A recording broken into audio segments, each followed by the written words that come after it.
Welcome to Full Scope, a podcast designed to analyze the games that we love, the headlines and music, and the movies we can't forget.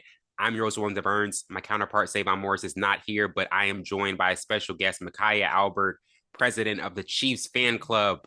Thank you for being back on, man. Absolutely, Wellington. It's been too long. I think since the beginning of the season, looked like it was might be shaky at sometimes this year, but we did that last year, and so we're here now, and the Chiefs are looking for another three-peat. So life is good for me.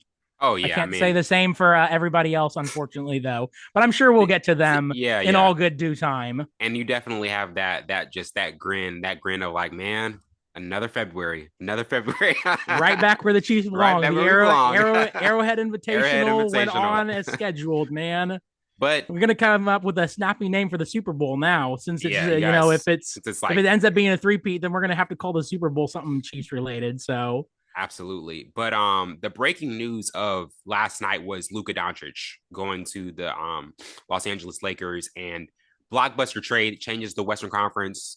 And it's a three-team trade that sends Luka to Los Angeles, Anthony Davis to Dallas. The Lakers also received Maxi Kleber and Markieff Morris, and Dallas acquired Davis, Max Christie, and the Lakers' 2029 first round pick. I am befuddled that the Mavericks would give up a talent, a generational talent to me. He's a generational talent to me. And Luka Doncic, I just wouldn't do it. I would not do it. I don't care if he's been sitting out. I would not do it. And Anthony Davis has to be sick to his stomach that he has to play with Kyrie, who is, he's going to be inconsistent. it's the And black plague of the he's going to NBA, learn that. basically at this point. Anthony Davis is going to learn that. It's like two guys who are kind of been inconsistent careers. And the last thing I want to say before I kick it to you, the Lakers, this is what the Lakers history is: getting stars, getting box office stars. When LeBron's about to retire, he's 40 right now. When he's going to retire, they're like, "Oh, we got Luka Doncic. Come to the games. Put butts in seats, and you will see Luka Doncic put on a show." So I think, as much as it is a weird trade, I think the Lakers set themselves up pretty nicely for the future. Well, yeah, you said generational talent. Where is he in your mind in ranking in the NBA? Like, you don't have to give me specifically, but like top 10, top five, top Top three, five. He's top five to top me. five. He's top Okay, five to me. I'd be willing to go top three. Yeah, I'm Honestly, I'm like big. I'm not. Hey, this is a You're Luca. going like at This is a the praise. worst This is top a five. praise. This is a praise, Luca. Yeah, and believe me, I mean, if at worst what you're doing is top five, then again, I think the Lakers are getting themselves a deal. By all, I mean, I just echo pretty much your whole sentiment. So I'll just put again my own spin on it. The Lakers are benefiting from this in the long term. In the short term, I don't think it benefits them. In the short term, they are It's still going to have to wins. do something because they are going to be terrible defensively. Like let's just focus on the here and now. They have no center, Wellington. Like they are guard light. Basically, their guards are Vincent and oh they're not going to be able to play if they make it playoffs. Connect just because he's not going to be developed enough. But it's basically Gabe Vincent and man, I'm forgetting the rest of their roster, but they basically have two actual guards. They're gonna be forward heavy, which will be solid for them, but no guards and basically no decent centers. Like you can't play Rui's too small to play starting center. Um, Kleba is not solid enough At for all. starting rotation to be your starting center. Jackson Hayes is completely unreliable to be starting center. So they quite literally Bronny, are maybe Bronny. hosed. Bronny. Bonnie at center. It's just like, hey, we're gonna copy the college system and go small ball for the version of the NBA. Like and, this would and be massive in and this is college, where you but tip this your is the cap. NBA's small ball version. This is where you tip your cap. If LeBron really wants to show his appreciation to the Warriors, this is where you tip your cap and study how did the Lakers do the death lineup where You mean the Iguodala, Warriors? yeah, where The Warriors, yeah. Iguodala was the center, and that was just like so The different. problem with that is that the Warriors were able to get away with that because they're all shooters. So like Yeah, they that spread lethal, out yeah, and there deadly was no shooters. one in the paint. So like everybody could get out of the way if anyone wanted to drive Yeah, and then anyone could shoot. The Lakers still are not that, in my opinion. There's not like don't get me wrong. Shot creation is now through the roof. You have oh yeah, LeBron James and Luka Doncic. Like your shot creation is going to be through the roof, but spot up shooters again, that's another question to be able to Mhm. pay off that shot creation. Anyways, Yeah. all that to say, to summarize, basically, because I don't want to get too much in the weeds. Short term, the Lakers are going to have to do something else if they want to be any kind of serious contender this year. Again, I know that trades can be interesting and you can always finagle something, but right in the here and now, until they do something, they are hosed this year because they will be absolutely terrible defensively. Offense is going to be exciting, but I just do not think they will be able to be serious contenders in the West defensively. That's what I wanted to get to, the offensive excitement, because would you say that I think LeBron's a big Luka fan. I think he Oh, loves Luka's 100%. game. Like What I heard I him on can, a podcast say that I want to bring him on my shoe line. I want to bring, yeah. I want to, And it was a Jordan bummer beat me when to it. Jordan beat me to it, but I exactly. want to bring him on my shoe line. Like I really like this guy. Yeah. And I can't remember when it was, but I feel like he made a tweet too, based off of maybe a talk he was on or just emotions from watching Luka playing a game. But he was like, favorite player in the league right now is Luka. And like LeBron came out and said that basically. Yeah. So 100%, he's a massive Luka fan. It'll be interesting to see just because, again, two amazing talents as old as LeBron is. He still is able to put on a show. I mean, he just, whooped up on the On the Knicks Knicks, yeah. the other night just because, again, he's fountain of youth when he needs to. He Yeah. just is able to flip that switch. So it's unbelievable, incredible that still at his age. I'm not the biggest LeBron fan, but you have to not tip your cap to someone being able to do it that long in such a physical sport, a demanding sport, and for how Yeah. long and how all you have to do. Offensively, the one concern I do have, I know I praise the shot creation, is The Luke and LeBron are redundancy, the basically the redundancy. They're the same. same They're the player. They're same the same player. player. Yeah, they're So, redundant. but again, here's where I think I'm optimistic in terms of offensively. Yes, they're redundant, but I feel like they will be able to take the load off of each other and to where like they'll be able to make some kind of run because they both get the problem with both of them is that they both get burnt out because of how much they're having to shoulder the load. Now you basically get a split at 50-50. So it's like tonight, let's let Luka do it. Tomorrow, let's let LeBron do it. And kind of like, again, load manage them in games for who's having to run the squads. And like your starting lineup is going to include them both, but you're going to be able to go stretches of the game where LeBron is on the bench. Historically, that's when the Lakers get cooked. Unless like an Anthony Davis is able to go crazy, that's when the Lakers were getting cooked is when LeBron goes to the bench, basically. So same thing for Luka with the Mavs. Yeah. Luka goes to the bench, the Mavs get cooked. Yeah. That we saw that play out in real time in the finals last year. When Luka went to the bench, that's when the game started slipping away from the Mavericks most games, is because they had no offensive creation against the Celtics when Luka's on the bench. I know that this is completely unrealistic and it was never going to happen, but imagine a big three of LeBron, Luka, and AD. Oh that would have been that is to stay on topic with NBA. That's night for the that's the Steph. That's the Steph like tuck in. You are all cooked if that ever were to happen, but that just never was going to happen. I know. And to close it out though with the Lakers, how would you look back? How would you document? I feel like this LeBron AD era was. It's a win. It's overall. a win. It's a win. It's not as much as you would have hoped. They still got a championship out of it. Again, I'm not the biggest fan of that 2020 championship because of the bubble. But I mean, it's still on the record book. So I mean, you can say whatever you want, but it's still on the record books. They got a championship out of it. They were pretty legit contenders year in, year out. So in terms of like, I know like you want to win, but in terms of like they had eyes on them. And the other thing is we have to like put it all together. Now they've been able to flip the era by itself. LeBron and AD was kind of middle of the road, I guess, but where it like pays off is LeBron was able to get AD there, and now AD has been flipped for Luka, who is going to now be the future for the Lakers. So again, by itself, it's kind of middle of the road. You got a championship out of it, and you would know the numbers better than I did. They were together 6-7 years, I think. 6 years. So 6 years, one championship. You would have liked to have done better, but I mean, one championship in 6 years. And this is again not to get into the NFL or anything. We're kind of spoiled with one championship in 6 years. That's pretty good odds. Like honestly, when we think about it, it's like everyone's spoiled on 3 and 4. We have to. The same team has to repeat. 4 out of the 5 years. Not everybody can be the Chiefs. Okay, so I mean, it's one of those things where one championship. I know I got to throw that in there. One championship in 6 years is decent. So overall, I think it's fine. But again, when you add it onto that, now AD has been flipped for Luka, and that's your future once LeBron retires. I think that's going to be pretty bright for the Lakers. So I think that they are definitely on the winning side of this trade. At first, I was thinking, I was listening to a lot of podcasters and responses, and they were like, I guess this works for both teams. But like when you saw actually then the forest through the trees and realized that this is going to set the Lakers up long term, it's way better for the Lakers. Oh, better. Now, So on the much Mavs better. side, what the heck are you doing? what are you thinking? This somebody like was on Kyrie and some AD. class A crack to think that Yes, that was some like I Mark don't Cuban know what said, they were Mark Cuban said I had smoking. nothing to do with this. No, and said I had believe nothing to him do with because this. there's no way Mark Cuban would have let Luka walk out the door for that. No. Like, You don't let him walk away. Why do you not hold if okay? So the company line is we're worried about Luka staying in shape, basically the Zion problem. Mhm. Valid critique.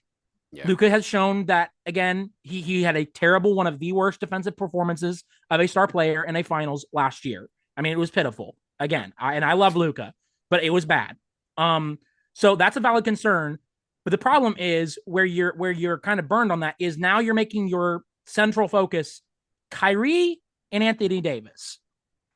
That doesn't really fit with your narrative now because again, AD's gotten better, and I think the narrative about him is kind of askew in terms of how much he's out. Like he's had his problems, but as of late, at least he's reliable when he needs to be. He's been very reliable, very reliable. So I get that, but again, when you view it as a whole, Luka's injury problems and fitness problems, if I've kind of only risen to the front the past 2 years as well, I would say that AD has been the most reliable the past 2 years. So call it a push in terms of reliability. So that's where I just don't understand that line. So if that's, and even if that was the case, why are you going to the Lakers? Why not just hold an auction basically and say, hey, everybody in the NBA, you want Luka? Give us your best offer. Rockets, all the picks that you can because of how garbage you all have been for so long. Give us picks. Because that's the other bad part of this, Wellington. The Mavericks are hosed when it comes to picks too. Yeah. Like they're because of some other trades that they've done and trying to be good when Luka was with them. They're giving away their picks for the next, I think I looked it up. I think from like 27 to like 30 or 31, they have no control of their picks. Or the picks that they're getting are swap picks with teams that are going to be really good in theory, like the Spurs and the OKC, I believe they have pick swaps with. OKC and the Spurs in the next 5 years are going to be godly teams in all likelihood. Like unless you just think OKC is going to crash and burn, which I don't think so, because I think Shea's actually got staying power and the OKC is serious about supporting him. And I think Wemby's going to be, again, a top 5 player. I think if he continues to stay content and stay in the Spurs, those are going to be garbage picks. So not only Shea, Luka, and Wemby, who would you build a franchise around if you out of those long term? Health a factor or not a factor? Like if I'm just like not a factor, Wemby. I mean, size kills in the NBA. He's able to do it all because of him being a foreign player. Like everyone was concerned because of how skinny he was and getting bullied, but it's not like he's way lankier and just like rangy than like Chet. Because like Chet's kind of the same thing. And I think Chet's improved for what a lot of people thought he was going to be. But like Wemby's like a gold version of what Chet is, whatever you think Chet's going to be, and a way better shooter too. That's the other thing, like why I would take Wemby is because Wemby's a decent enough shooter at the 5 spot too. So like he can do it all. He's good at ball handling. Like he's your quintessential foreign player in terms of like he has everything. So I overall I would go Wemby, but again, the not good for Dallas because they've got none of them. So I mean, like. Yeah. I just don't get what Dallas is doing. Yeah, the Dallas side you of it. You shortened your window too, because even if AD, and again, I've gained a lot of respect for AD. You guys were in the finals last year. Exactly. So it's like, why don't you actually reload? And by all reports, it doesn't seem like Luka was demanding out. So if that's true, then I just really don't understand this. The only thing that I can think of is like if they didn't want to get burned with a Zion thing, and I'm sorry. Zion was never going to be the player that Luka was. Like Luka was always going to be a better player than Zion. As exciting as Zion was to watch, even out of shape. Exactly, even out of shape. Because I mean, it just as exciting as Zion was to watch, Luka has way more skills than Zion does. So like, I mean, it just I don't think that was a legitimate worry. So like, I don't understand how. And acknowledged around the league, and as you said, by the fans too, like even the casual player, how a top 5 NBA player is not worth the supermax just because you're worried that he's not in shape. And again, let's also then ground it to real life. Luka's like what, 24, 25? 25. I think 25. 25. How many 25-year-olds make good decisions about their bodies, even if they're in sports? They Like, don't. again, They he's don't. going to wisen up and he's He going to wants to go to realize, hey, I have Chipotle. to He take wants to care go to of myself. Chipotle. He wants to get the burrito bowl. Exactly. I It's understand like, it, man. I understand it. and so, like, I just don't believe that long term he would have continued to do that. Now, again, like, you're like, well, why hasn't Zion got his act together? Zion, I feel like just because of the style he played, he like wrecked his body. So, like, Zion's like, again, I hate saying it like this, but like damaged goods for what you will. Like he Yeah, could do I all he agree. wants, but he's basically made himself injury prone because of the style he played and because he didn't get on it early. Who's Whereas the Luka, I best? feel like Luka can still get a handle on it with the style that Luka plays. If he just gets a grip on it and gets in shape, he'll be fine. Who's the best counterpart LeBron has ever had to you? I think it's D Ever Wade. had? I think it's D Wade. It's probably D Wade, D I Wade and gotta go with Bosch D with Wade. the Yeah. Heatles. Like, I mean, Kyrie a little underappreciated in Cleveland, I think, but Yeah. but I think overall it's got to be D Wade. I mean, Anthony Davis has made like an argument for The it too, like Monstar. because like The Monstar. he's the perfect pairing. Like as good as D Wade was, I mean they're kind of like play similar styles, but like that's why they're kind of LeBron and D Wade were able to go 1-2. But like Anthony was like able to play like your classic like pick and roll, Yeah. like cut with him, and then LeBron either is able to dunk it or lay it up himself because they fade to Anthony, or he's able to pitch it up to him and get an easy slam or layup because AD is just so good. So, For sure. but overall, I'd say D Wade. So, yeah, LeBron. But now we'll see because Luka. That's what I wanted to say. Like Luka Luka in can short make that term, even if conversation. LeBron Luka only can make has that 2 years with conversation. them, Luka in 2 Get years into can that. make a crazy. Because he's one of the most talented offensive players we've seen in the last 30 He's years. so talented, So good. Wellington. So and good. and like I said, I think he's top 3. You said top 5. Yeah. I think that's being generous and just being like a little pessimistic. But again, I don't blame you for it. People But like I think it's what I right say now about Jokic. Luka I think it's Jokic, said Giannis, and Luka. Yeah, people Like tune out. I think Tune it's out. the People tune out what I say about Luka because I said him and Kyrie were a top 5 backcourt. duo of all Yeah, top 5 time. duo in NBA. Yeah, well, you may have been a little ambitious, especially I since was. that I duo was. got cooked real fast. Very, so very fast, very fast. But in this world, hey, you got to have some spicy takes for sure. So overall thoughts, like great for the Lakers long terms. What the heck for Bravo, the Mavericks? Rapalinka. Bravo, Rapalinka. Yeah, but I mean, does he get? Because apparently, like the Mavericks phoned him, so like it's like one of those things where it's like he just dropped into his lap. So I mean, and he did what he had to it do. looks good for him long term because he's gotten a ton of flack, and I think rightly so because he could have done more. And LeBron and AD, a lot of them, I think they could have been even more dominant if he'd made some wiser moves because they made some really head scratching moves a couple of the years, especially after the championship in terms of like, what are you doing? Like, what are these pieces? Thoughts on JJ Redick so far? Thoughts on JJ Redick's coaching? Yeah, I mean, I don't want to mislead people. I've been only been paying attention with this big new. I'm in and out, so I mean, this is broad viewers. They've gotten the viewers. This is gonna bring viewers. Oh, 100%. I told my roommate today, I'm like, I'm 100% going to be watching some NBA games now with this happening. I can't stand the Lakers because I'm Mr. Small Market team. So, but you better believe that I'm watching Tuesday, Lakers night, Warriors come on. Lakers Warriors come on. I'm turning that on real fast to watch that duel. Like as soon as Lucas is in the actual Adam rotation. Silver is like, yes, that's like. It's like NBA's like kind of sleeping down the drain. It's like, and like everyone's like, yes, this is on the business side of the NBA. Anyways, it's like this is what we need. The Big Nate team has the Kobe Shaq kind of thing dynamic again. This is the part that you guys hate. Of course, if you want to cover your ears, you can cover. We have to talk about it. The Chiefs. We have to talk about it. The team that is just barreling through each and every year. The evil empire. Yeah, you guys are becoming the evil empire. But I want to say this. I want to do a different type of topic. What happens in terms of the Chiefs' legacy so far, like right now, if let's say they don't win it? Let's say they lose this one and are they more deemed as like, oh, like they had a good run, but they weren't that like I think they're still a dynasty, no matter how you put it.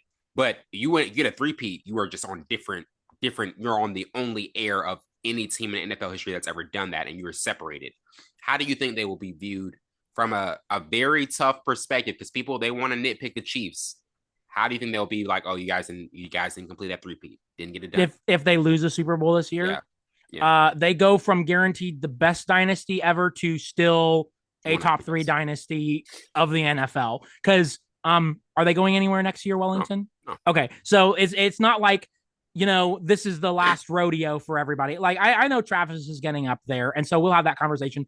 But as long as Reed, Mahomes, and I'll throw in Spags because Spags is incredibly important for that defense. As long Amazing as game that plan. trio is there in KC and there's nothing to indicate that any of them are going anywhere, the dynasty is still going to be continuing to cook on. So again, you lose your opportunity to instantaneously vault yourself into probably like except for all the haters, but anyone who wants to have an honest conversation about the sports, like you go from probably being almost assuredly the best dynasty to ever exist because again, you will have been the only one to have three-peated. You will still have been to 5 Super Bowls in 6 years at that Incredible. point. Incredible. Or is it four in 5 years? 5 years, Excuse yeah. me. Yeah, so it was 4 in 5 years. Should have been five. Um, it again, Mahomes' worst playoff moment of his career, and it I'm would gonna have be very been. honest. People I will be going back and watching that Chiefs Bengals game because I Oh, it's horrible, Wellington. We horrible were game. we were stepping on their throat, and Mahomes had the worst half of football of his entire career, It's tough. regular season and postseason. Like if you rewatch it, he melted down. It was very like you would be like, this cannot be Patrick Mahomes if you rewatch that. It's like it's the antithesis of what you think of when you think of And Patrick I never Mahomes. went and rewatched it because like in the moment I was just like, they look incredible in the first half. They're up 21-3.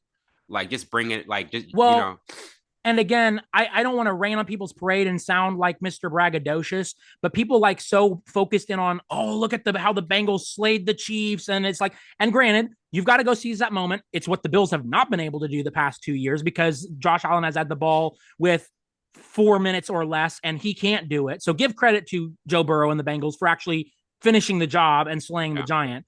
But people sometimes it's one of those games where it's like, we have the conversation. Did the Bengals go and win that game or did the Chiefs lose that? And I think Chiefs anyone who's lost. honestly watches that, you will actually, if you rewatch that, you will come to the honest conclusion, as most I think people would. The Chiefs did more to lose that game than the Bengals did to win that game because the Chiefs were up 21 on the Bengals at half.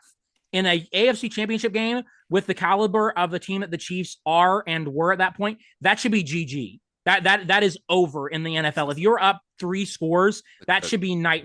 Like it's everything's wrapped. But Mahomes had an all-time epic meltdown, and again, you got to hold him accountable. Worst moment of his career. So, but again, that's in the past. Like we said, that could have been 5 for 5. Again, still incredible that it's 4 out of 5 regardless. So, if they do not three-peat, I don't. I mean, it's a big deal in terms of like now you've missed out on your shot and you have to reset. So I'm not going to act like it's not a big deal, but I'm not going to act like it's also going to crush them in people's eyes in terms of it's like, oh, you're no longer a good dynasty. It's like, well, come back and talk to me in another 5 years, when they've won 3 more separately staggered. And so then the stat is, oh, the Chiefs won 6 out of the last 10 Super Bowls, And again, I'm not saying that will happen assuredly, but I'm saying if that were to happen, then it's like, who cares about the three-peat when they match what the Patriots have done in a shorter amount of time?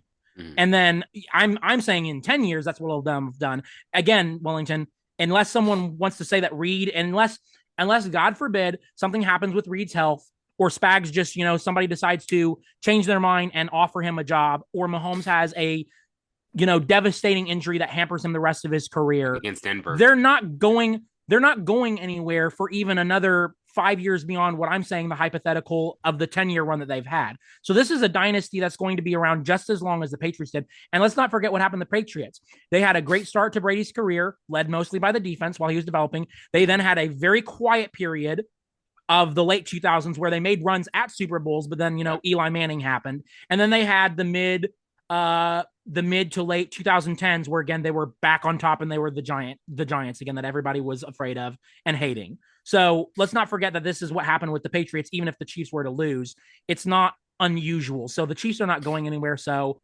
yes, it'll be unfortunate in terms of they will be the best dynasty they will be the best team to ever existed in the NFL. And I mean, I think there's an argument already that they're the best team to existed just because regardless win or lose, they've made it to 4 out of 5 year Super Bowl. Show me the other team that's done that with a coherent team, especially after what we've seen the last 2 years of everyone counting them out and being like, oh, the offense is garbage. It's broken. Oh, Mahomes has to, you can't win on the road.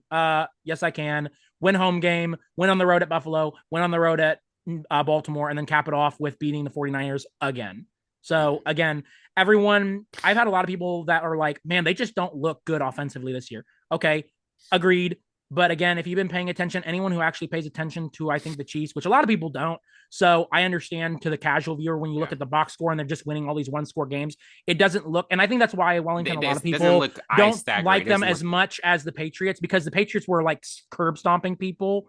And so people miss maybe a little bit the old Mahomes as part of the animosity too. I mean, I think the large part of the animosity is people just don't want to see another dynasty. That's what I think. More than the refs part of it. I think it's just the heels on this. And I think social media has played a big role too, in terms of, making them seem like they're more favored. And we're kind of forgetting that the same thing happened with the Patriots.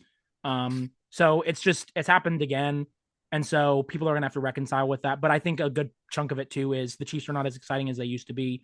And so people are like, oh, they're no good. And it's like, good teams find a way to win. So I don't really care that they're winning all these one-score games and that it's shaky. Sure, as a fan, would I like it to be more comfortable? Sure. But I saw them suck last year and they won the whole thing. So yes. I don't really, they won more this year. So again, people are like, look at the Steelers a couple of years ago, how, they fell off after all their wins, or like the Vikings that won fluky, or where they won all those one-score games and it being fluky. Again, the reason I've never subscribed to that is the Chiefs have the pedigree. Neither of those teams did. That their years were flash in the pan. You've seen the Chiefs win. So the Chiefs is not a flash in the pan, because they've proven time and again that they are we will find a way to win team, however that way is. Those two teams were one-off years. Like, it happened, and then the next year they're back to being middling or just straight garbage. And that's not the Chiefs. So again, I understand that it's looked kind of eerily similar to last year, but they've taken longer. But I think just part of that is, and here's another hot take. People can disagree with me. I think the Chiefs mess around in the regular season and kind of like just that's what they Nick know. Wright they don't says. Have to. They know the AFC Championship is when the season kind of starts for them. That's usually the playoffs in general. If the divisional round, if they get the bye. So just, you call it whatever you want. But I would say the playoffs in general. But you're right, because of how frequently you get to the AFC Championship. Like, again, just playoffs, AFC, when it counts, basically. When it's elimination time, they turn the switch. Did the Houston game look a little bit ugly? Sure. Part of that was, I think Houston is a really good defense, and they hit the Chiefs' weakness, and that's been offensive line this year. So again, credit to Houston. And the offense looked a little rusty. That's my other thing is Houston. I think it was a combination of Houston was a really good defense, and KC, despite being a dynasty and the juggernaut that they are, I believe, and as talented as they are, and as locked in as they usually are, they looked a little rusty from being 3 weeks off, basically, from having rested the bye week and then actually playing. It looked like they've been off for some time. So again, then the Bills game happened. They look like your same old Chiefs in the playoffs. And again, I know there's controversies there. We're not here to relitigate that, because that's old news at this point, and people can think what they want to. But again, they just find a way to win when it counts. And so I have no reason to doubt them. I think three-peat's on. I have a big respect for the Eagles, and I know we'll get to them here in a second. But win or lose, they're not going anywhere. So, I mean, you're still going to have to deal with them, and they're going to be present for still a while to come. Quite a time. For Patrick Mahomes is only another decade. Like, with people are forgetting, Patrick Mahomes is 29, Wellington. It's crazy. He is 29 and been to 5 Super Bowls. Okay. That's ridiculous. So people don't understand like how much longer of this year. It's like, you think you're sick of it now. You have no idea. Like, and as a fan, like, I am fully anticipating the full-on rage hate that we're going to get, because I saw it. I participated in it with the Patriots, and I am willing to say the Chiefs are going to be a better dynasty than the Patriots. Okay. I'm just, again, unless they fall off, they have done more in the less amount of time than what the Patriots did. So unless you just think that they're going to fall off a cliff and stop winning, they're going to do more of what the Patriots did for a longer period of time. Yeah, I say the time frame is where they are really catching up with them and about to surpass them. It's what did Brady have? Brady had 2 in the times that Mahomes is going to have argument if he wins this, Wellington. And again, I know that your original point was if they lose this, I think they're still going to be fine and they'll be back to vying for it. But even if they win it, Mahomes will have double the amount of Super Bowls that Brady won in the same amount of time. So Brady won 2, if I remember correctly, right? Wasn't it 2 or was it 3 in Three. the when It he. was Oh, three. was it 3? Okay, Yeah, so it it was won't have three. been doubled, but he'll have So one more. so And even that if in that he first loses stretch, it, you got to think like Brady went a decade without a Super Bowl. exactly. He went So a long time could it without a happen Super with the Bowl. Chiefs? It could. I don't think it's going to, just because I think that Who's beating them in the AFC? Like I don't know. exactly. It's just like, unless something just happens to the Chiefs and they just fall off, like I don't know what people are seeing that's going to lead you to believe. Now, am I saying that they're going to win it every year? No, no one can win it every single year. I mean, They're gonna have I an don't off year. think. They're gonna have an off But year. there'll be an off year. There'll be something where, like what happened with the Bengals, somebody will choke, or there'll be a moment where, and I'm a big And Bills those losses, doubter, and I think we own the Bills. But there's yeah, going to be a year where the Bills will finally get those over the hump. I losses are mean, gonna be studied because it's so rare. It's only been yeah. Joe Burrow and Tom Brady to beat Patrick Mahomes. Well, and there's some players on this team, Wellington, that know nothing but winning in the postseason and Super Bowls. Like McDuffie and Karlaftis Yeah. never lost in the playoffs since they've been drafted. Those were the picks that became when we traded away Tyreek Hill. And so players like that, McDuffie and Karlaftis, and picks that we got from the Tyreek Hill trade, and in the years after that, they know nothing but winning. They don't know what a loss looks like in the playoffs, which is part of why I have supreme confidence in them, because of that swagger and that savviness of, as young as they are, they have such massive experience compared to so many of older veteran Their players. confidence is just because they've been there, they've been in tough spots, and they know they can do it. So it's crazy to think. So I think they're fine either way. It's just, to what level of legendary are they going to be, win or lose? That's the only conversation. I think they're going to be legendary regardless. It's just, is it now or is it in a couple more years? That's the question to me. I think it's just a matter of time. Yeah, man. And I think also, now we're getting to the Eagles. You got Saquon Barkley, who I think has been like historically good. Like huge L by the Giants letting him go. Huge L by the Giants for sure. Nightmare scenario if you're a division rival. Nick Sirianni, who I think is an okay coach. I think is being generous, Wellington. Yeah, I'm sorry. I think he's. I don't think he's that good of a coach. Hey, also, let me defend him real quick. For whatever reason, his winning percentage with them is crazy. Like, you can say he's just okay, but dog, they just win with him. So like, he just, I think, fits who Philly is as a culture. I think that's why he's not going anywhere. Like, as mid as he seems to be, and I've listened to some of your other takes, and you compare him to Ryan Day, and I see some similarities there. But like, he just fits the culture of what Philly is. Yeah. I mean, like, love him or hate him, the rest of us hate him just because. But there's a reason for that. Everybody else also hates Philly. So like, there's a reason that the rest of the NFL, that's why no one wants this Super Bowl, because it's like, no one wants to see the empire continue for the Chiefs, but also no one wants to see the Philadelphia fan base get a championship because of how unbearable they are. But he just fits that culture. So, I agree with you. As a coach, he just seems very middling. But to defend him, he wins with this team. I do not want to hear my girlfriend's best friend talk about the Eagles. I don't want to hear about it. I don't want to hear about it. I'm gonna be you and me both, brother, but just for different reasons.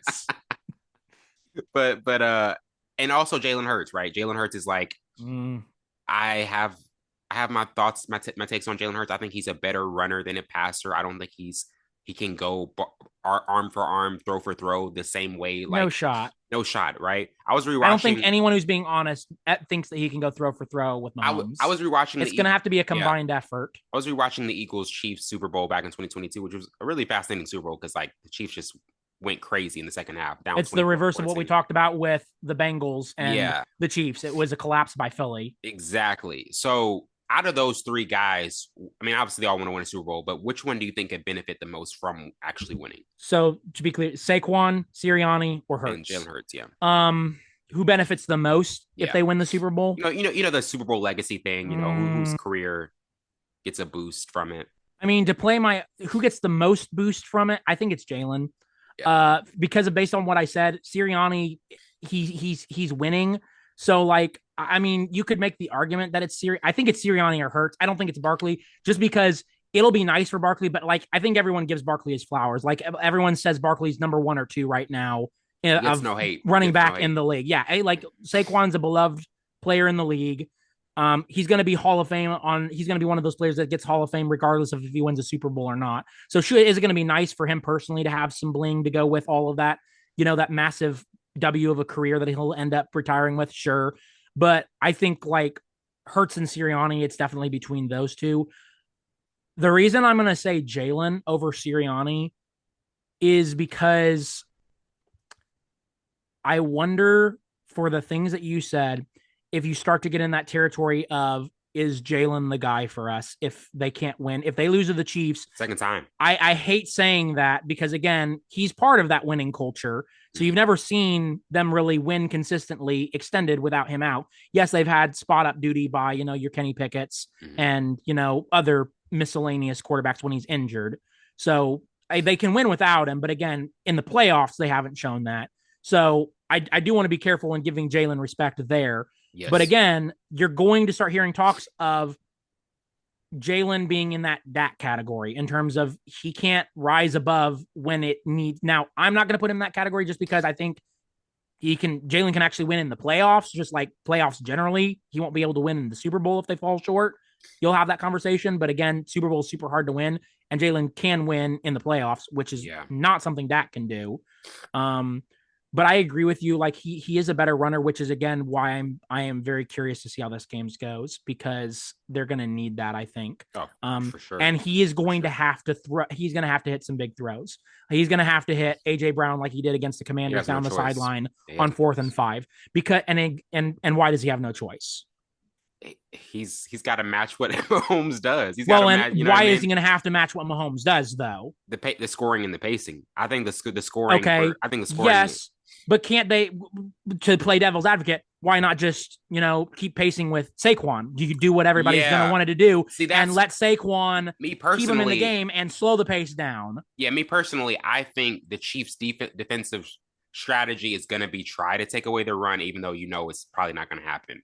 It's not probably going to happen because I know Spagnolia's got something up his sleeves. I know the Chiefs have not allowed a 100-yard rusher in their last 7 postseason games, Wellington. Yeah. No one has gotten over 100 yards by themselves in the last 7 Chiefs postseason games.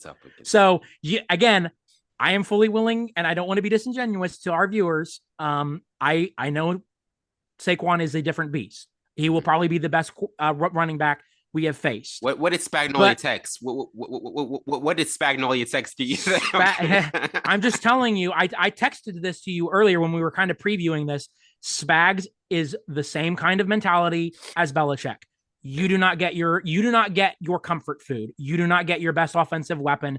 Beat us some other way. Yes. So in that case, I think it's going to be all eyes on Saquon, which is why I think that Jalen is going to have to be the one to go and win this, whether that be with his legs. I think it's going to have to be a combination of legs and arm because the Chiefs are in their effort to take away Saquon will also be prepared, I think, for Jalen to do like RPO stuff. Yes. So they're going to be prepared for like that stuff. So I think Jalen's and they're going to dial up their exotic blitzes like Spags always does, which means Jalen's going to have to hit those big throws like he did against Washington. Why I think that's going to be tougher is because KC's defensive line is going to get there just a little bit quicker than Washington's too because of the names on that defensive line. And because I think that Spags is just that much better. I think Spags is the best blitz calling defensive coordinator in the league currently and possibly that the league has seen. Spags' defenses are Spags' defensive blitz calls, his exotic types that he dials up and the need to have them situate. Again, for reference, look at how the Bills game basically came to an end on that 4th and 5. He hadn't used it all game. He'd been dialing up other stuff, intimating like he was going to bring it. He hadn't called it all game. And at the perfect moment, corner blitz comes off the edge and Josh has no time. And give Josh credit, put the ball where should have been caught. Kincaid should have gone in, or was it Kincaid or Knox? It was Kincaid, right? Yeah. Kincaid. Where Kincaid could have gone up. And again, I'll give him a little bit of a break. People are trying to equate the same thing of him and Mark Andrews. Similarities, but that's a harder catch because you have to fade back. It's high. It's hanging up in the air. You have to come back to it, and he did have to dive. So it's a harder catch. But again, NFL, you get hands on it, you should come down with it. So I'll go so far as to say he should have, but I don't think it was easy as some people make it out to be. So, anyways, side tangent. It was a perfect play call for the perfect situation. So I think you're just going to see that with Spags. So can Jalen hit? Whoever it is, Goddard, Saquon, if they call something short and it's man up with a linebacker on him, most likely AJ Brown down the field, Devontae Smith, whoever it may be, wherever it is. AJ Brown is not on the sideline reading a book and he's actually that's all we care about. And the other problem that you run into with the Chiefs, again, and this is where, again, I think it's going to be a little bit harder, and this is where I have a little bit more confidence in them, is you're going to have an all-pro cornerback lined up on him. The Commanders do not have that. I'm sorry, Marshawn Lattimore is not the player he used to be. And McDuffie is, and he's young and he's hungry, and he is one of the best cornerbacks in the league. So you best believe when that exotic blitz gets dialed up and Jalen has to make a throw, it better be a darn good one, because McDuffie's going to be glued onto AJ Brown the whole way. So it's going to be interesting. So again, bring it full circle. I think it's Jalen, just because I think you might start hearing whispers of, is Jalen the guy if he falls short twice then? And again, you could say the same thing with Sirianni. I just feel like in the social media world, here's what I'll say, Wellington, and I'll kick it back to you for your thoughts. I think it depends on how the game goes ultimately.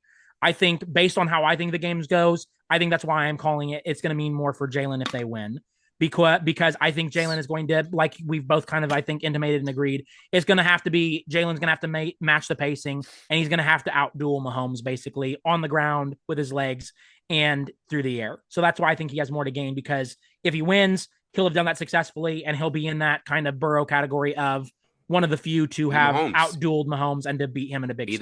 Be the man. You got to beat the man. Now, if it's a low dueling thing and, they pull it out in crunch time and it's a low scoring affair, then that's where I think Sirianni could get some love in terms of maybe all of a sudden that he's the coach, that he's a coach that we didn't think and give him the credit for who he is. And Jalen's still going to get props. So I still think in that one, Jalen gets love. I just, based on how I think the game is going to go, I think Jalen has the most to gain if they win. And I think Jalen feels disrespected. I think he knows that. Yeah. Like, he knows it. Like, I saw him after one of the touchdown passes against the Commanders. He was like, this is what I do. Like, he was yelling, Nick Sirianni, this is what I do. Like, I feel like he knows people like kind of belittle him in a way. And I think that's why he really is going to have a chip on his shoulder in this game. Is it going to be enough? I don't think it's going to be enough at all, but I still think narrative wise, he could deal with he could get a big boost. Huge boost to beat like Mahomes, be the third quarterback, to beat Mahomes, slay the dragon. And then I don't know when his payday is coming, but that'll go for like, again, for, to get his money. That'll also be really good if he then has a Super Bowl on his resume. And I just love that we're in the era of Saquon Barkley, like a dominant running back again. I just love that old school 100%. Feel, like, and that old school feel of like a dominant. The running back matters. Yes, it matters. Derrick Henry and Saquon did a big, massive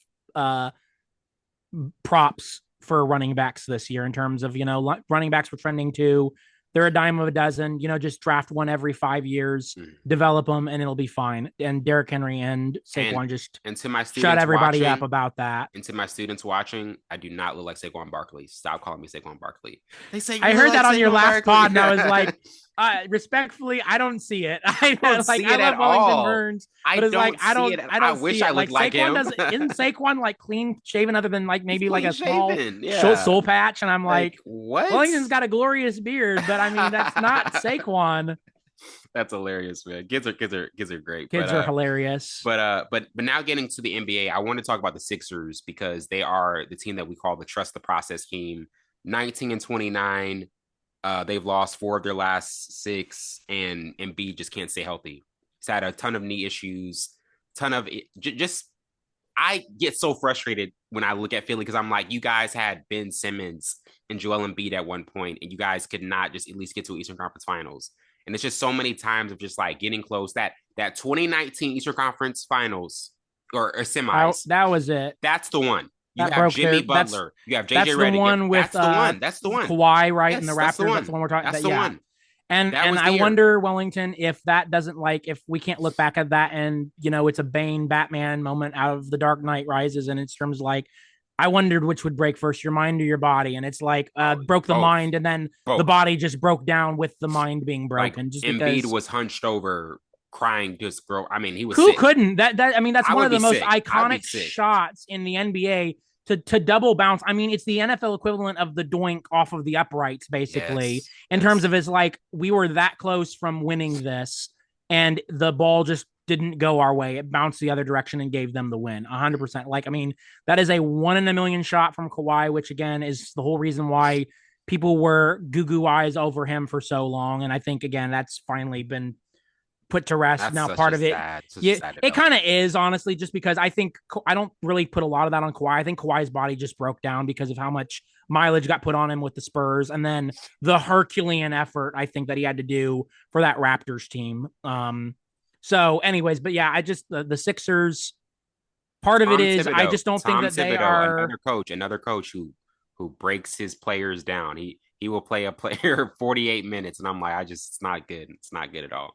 And it's just they've load management, or they just can't stay healthy. Embiid's another one. It's like, as Embiid, and again, I love him to death. Kansas guy, played there. I know he's a one and done, but loved watching him play in college when he was healthy. Loved watching him play. Still enjoy watching him play when he's healthy in the NBA. He's an amazingly talented player. He can't stay healthy.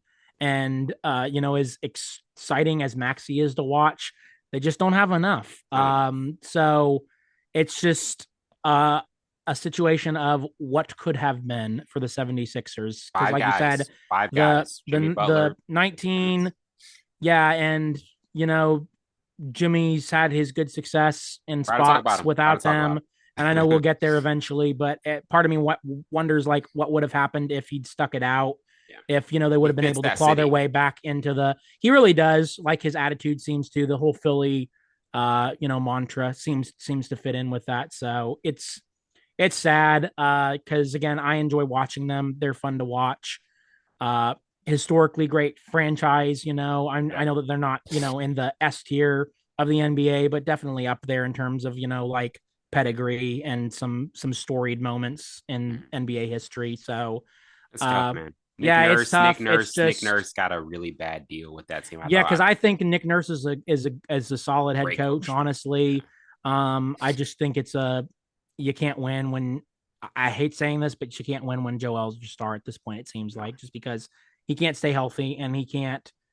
The team can't seem to put it together in the big spots when it matters most. In crunch time, they continue to find a way to lose. It's And kind of that's like why I say, they're kind of like the Chargers in the NFL. It's like oh they look yeah. great on paper, but as soon as, like, you actually got to play it out. And again, I love Harbaugh and I have respect for him and for Herbert, but it's like the last two times we've seen him in the playoffs is like all time choke jobs And and that's why I always meltdowns. say Jokic is the best. That's why Jokic is the best big in the Yep. league.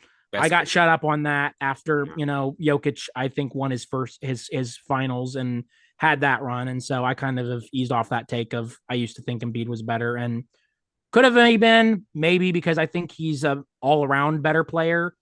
But he can't stay healthy. So it's a moot point. It doesn't, and because of that, all of the other stuff, that his potential's fallen off. So, Yeah. and Jokic elevates. So whatever you want to say, for Embiid's own personal talent, Embiid has not been able to elevate people around him, and Jokic is the ultimate elevator in terms of, like, being the point center. Basically, is just Definitely. revolutionized the game that way in terms of being able to facilitate, and what he is able to make happen from managing at the center position. It's Yeah. crazy. So yeah, Um, I think that's been put to rest. And I think you know that the 76ers are, I think the process is broken. process, So bro. you better restart the process. I think we better shut down the computer and Let it down. hit the Send hit the all the IT update, hit the guys. update to Windows 14 or 13 or whatever the heck we're on, and restart the program. And Yeah, guys. It was a good make run. Max, keep Maxi, maybe, or maybe trade him all away and just rebuild, if you're able to, and kind of just hit that reset button, because Yeah, I it's don't think over. this is going anywhere. I think it's cooked, Um, unfortunately for them. I definitely think so too, and it's just It's been that cooked too, if we're 2019, being yeah, that honest. 2019 era, man. I go back to that was the one, that was the shot that they had to really like get to the finals and possibly play a Warriors team that had an injured KD. So who knows what even could have happened with that one. But Yep. the Miami Heat, man. I want to get to the Jimmy Butler, our last topic. He is he's done with this team. He's been disgruntled over the last month. And he's been with them 6 years, obviously, at two finals appearances. And the Heat said that their latest suspension is because of him walking out of practice after hearing his game plan to bring him off the bench. And the trade deadline is February 6th. So I know he really wants to get moved, and they want to move him. But they're probably going to be probably going to be patient with this one. Probably going to be patient and make him, sit through this. But what do you foresee happening with Jimmy Butler? And also, Phoenix has been the team mentioned, but I also just don't think he's ever going to experience a great organization like the Heat, and I don't think he's going to get that type of first class treatment that he did with Miami. Yeah, if you can't get along with the management at the Heat as consistently great as they've Scary. been, and Spoelstra, who's arguably the best coach in the league, um, I don't know what you're doing for yourself. So like I haven't been following closely enough to know like point to a moment like what broke him, but it just seems like ever since that last finals, like things have kind of just been downhill and like continue to decline in Miami. So I don't get it because like you said that he fit that city in Philly great. I think he fit what Miami has Oh yeah, for historically sure. been great, and I think they've had a great pairing. So I mean, I guess things change. I'm afraid he's becoming a little bit kind of like Kyrie esque, Mm. in terms of like and again, as great as he's been, he's always kind of had a little bit of that. Like Yeah, if I'm if him. people I'm the don't, guy. yeah, exactly. It's like that's what got him booted out of Minnesota is because now again, possibly rightly so, but he was like, people don't match my energy, and all these young kids don't want to put in the work, so get me out of here. And then Philly seemed to be the same thing. It was like these guys don't know how to win, and it's not a successful culture, so get me out of here. And so now, like, part of it's one of those, fool me once, shame on you, fool me twice, shame on me kind of thing. I think I'm saying that right. I always get that saying confused. But it's like, dude, you're on your third team. Like, I mean, and you're a superstar who's supposed to be, again, self-admittedly him. So, like, what's the deal? So I don't know. I'm like you. I don't know that you're going to get in a better situation than the Heat. I know again they've been struggling, but like They're they always still a turn it on at the right a time, and it's a great great. run organization. It's a Yeah, and great. so like again, every organization, I think, and this is the problem with the NBA, is because it's so player centric, people are impatient, and a down year for a team is considered unacceptable by a lot of these Yes. big names, and unfortunately, a lot of us as fans and the media too, because we're in such a microwave culture, and that's all of sports. But I think it's elevated in the NBA for like even a little bit more in terms of it's like if you're not Mhm. competing, then Right. like it's unacceptable. And it's like, well, stuff happens. People get injured. It's a long season, you know, and sometimes things just don't work out. And I think that's what happened kind of with Miami is And they for had a their role 6 year run, players yeah, for a six and year run, I think they did good with him. I think they did really good with him, I mean, you honestly. got to Got to two two finals two finals. I mean, I know one was the bubble year and we were kind of in dissing Denver. that earlier, but again, and then the other one you just ran into a buzzsaw with Denver.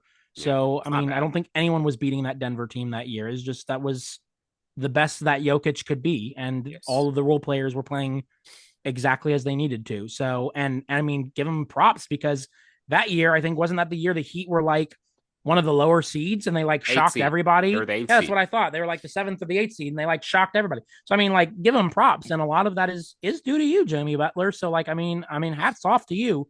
But I mean, I don't know where he goes from here. Phoenix, I don't Denver think that's wants gonna him. work. Denver wants him. Denver, Yeah, Denver said to have wanted him him. and Russ would be interesting because Russ is because like I know I everyone like just might can't. laugh at that, but it's like Russ is just winning with Denver. So I mean, like you can roll your eyes, but like Jokic seems to like him, and like he's works for Denver. I think So Denver finally knows how to utilize yeah, some nobody use else knows them. how to Like the use him in Lakers his did right not know how to role. utilize them. The No, Clippers, they got close, but they still yes, that the Kawhi and PG injuries are like I think those part were of it was massive. personnel with Clippers. Like he just never fit on the floor the way they knew how to use him, but he just didn't fit on the floor with what they needed. They would have been basically small Mm, because they would have been small or not had enough shooting basically. exactly. Whereas Spacing. Denver, he fits in perfectly because Denver is basically going through a rotating door of shooting guard position basically. Yeah. And so they basically each year it's somebody on the free agent or it's some transitional speech. So Jokic is able to play perfectly with him because he can give it up and then Russ can slash as he needs to, as he Hmm. normally does. And then if it's not open, he can give it back to Jokic or Russ can facilitate then based off of wherever Jokic dishes it to him. And Yeah. then they've got shooters around them. So with shooters around them and other slashers too, he just fits in perfectly with Denver. So I mean, I think Jimmy Butler in Denver could work. I mean, I think that his attitude and Denver's style could kind of work Fits, too. And I fits. have some Denver fans, and I think they were high on that some time ago. I don't think it was this year that I've talked with them, but I think I think at some point his name got floated and potentially getting moved. I Yes. think maybe it was after they lost that finals was when the first kind of rumors and stuff kind of That circulated, was like, when could he it be started moved? circulating a lot more when that finals loss Yeah. happened. But yeah, he was. And so I think that was the time when I talked with some of my Denver friends that I have, and they were like, "Yeah, I'd be okay with that. Like he Yeah. kind of fits like what we want to do in terms of like gritty." So I'd be interested to see like what Denver fans think of it now. But I mean, I don't see if Russ is working, I don't see why Jimmy couldn't work. Yeah. That could be Maybe not different. as, and I don't want to say as high energy of a player because I mean Jimmy's another one of those examples where he turns it on when it matters too. So Yes. that would be interesting. I think that would probably, based off of what I am recollecting in the NBA, that probably be the best fit. I've heard Warriors circulate out there. I don't know if that just fits there. Yeah, I I think did hear that. Warriors could maybe work too because But like I they think the just Warriors are have, at their last leg. They're at their yeah, last leg. and so maybe they trade for him because like they're on their last leg, so it's like they got to do something to kind of make one final play before they're kind Yeah, of like Stephen. Yeah. hitting the reset. Like, yeah, and I don't think that they're moving on from Steph when I say they hit the reset, but like before, Steph they might might be. have to if they're taking I it. think Steph might be moving on from them. You think so? I think Steph is I about think to. Steph is one of those players that I will kind of be shocked if he moves on from them because Don't do that, Steph. Don't stay there. I don't think this I is getting any I further. I kind of feel that way, but there's something about Steph that strikes me as old school in terms of like the loyalty factor. Is like Yes, this is the Kobe. this is Kobe. the team that drafted me. This is the team that believed in me despite all of the early ankle injuries and doubts. And so I'm going to retire a Warrior. I will be a Warrior for life. Yeah. But I mean, we said the same thing about Clay, and like they had to move on from Clay eventually. But I don't know. When you Steph's a think of different Golden State, you Steph's think a of different Steph. player. When you Yeah. think of Golden State, you think of Steph. You As think much of as I the loved Clay, it was yeah. always you're thinking of Steph, and it was Steph and Draymond. As much as I love Clay, like it was always kind of Steph and Draymond. They were the Um, two foundational pieces. yeah, The two I mean, foundational I pieces. don't want to. I don't know if I can say that. It's definitely Steph When because I I mean, say Steph that, and Clay was Splash Bros. So I mean, yeah, I'm just saying Steph and Draymond were there before Clay got there. From that's what true. And so so Draymond's been the defensive anchor, yeah, and Steph has been the dynamite. So it's one of those where of it's course. like the defensive and the offensive, and then Clay is kind of like the icing on the cake that made the Splash Bros. So it'll be interesting to see where Jimmy lands up. Listeners, don't ever record podcast 3 straight days because by the end you will be exhausted. Don't do it. Wellington's been a trooper, man. Yeah, no. I absolutely love Micaiah I'm being glad on. I could, yeah, I'm glad I could hop on and kind of spell you so you weren't doing this solo act. So Oh yeah, man, bro. I love when I have let me hop on the next time you need somebody. I know you on the last pod you hinted that big things are coming and Yes, man. We got it. New things. I'm gonna have a guest. Try good, to have a guest lined up every week for my March Wellington's Y Zone podcast. good. I'm There you go. finally launching it. You guys are hearing it Happy first. for you. If For and hey, if you need me to fill in for the twilight days of oh, this until we segue for in, sure. happy to play that role. Always a pleasure, Yeah, guys. and I do want to You do a I don't want to do a ranking. At some point when I do launch it in March, I do want to do a ranking of all the Chiefs Chiefs Super Super Bowl teams. Bowls. I want to do it. I want to do it. I want to do it. He's got to have the Chiefs fan And there's on. another Chiefs We've done that fan. off camera, Yeah, there's everybody. another So Chiefs fan who goes to my church and he wants to be on for that episode too. So I would love to okay, bring him have on. it. I would love to have it. The So kingdom. yes, sir. So Micaiah, it has been an absolute pleasure, man. I know you're doing this on a Sunday night, a busy night for you, but this is always a pleasure. Never too busy to have a conversation with you, my friend. Absolutely. Well, that wraps it up for tonight. I'm your host, Wellington Burns. This has been Full Scope. See you later.